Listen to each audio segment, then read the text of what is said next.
இது வந்து என்னோட 3வது 100 டே ஃபங்க்ஷன். ஸோ கோமாளி, லவ் டுடே, அதுக்கப்புறம் டிராகன், ஹேட்ரிக். ஸோ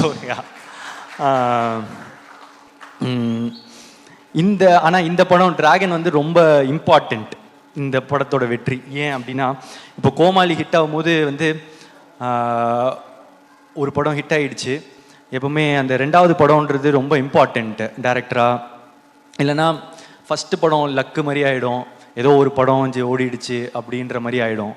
ஸோ அதனால் 2வது படம் ரொம்ப இம்பார்ட்டன்ட் நினச்சேன். ஆனால் அந்த 2வது படமும் எனக்கு ஃபஸ்ட்டு படம் மாதிரி ஆகிடுச்சு, லவ் டுடேனா. அதுலேயும் வந்து தடவை நடித்ததுனால அது ஃபஸ்ட்டு படம் மாதிரி ஆகிடுச்சு. ஸோ அதுக்கப்புறம் அந்த படம் ஓடிச்சு, வெற்றி. ஸோ அப்போது டேரக்டராக 2 படம் ஓடிச்சு. ஓகே, நான் டைரக்ட் பண்ணுவேன். ஆனால் இப்போ ஆக்டராக திரும்ப ஒரு படம் தான் ஹிட்டு. ஏதோ ஒரு படம் ஹிட் ஆகிடுச்சு, இல்லை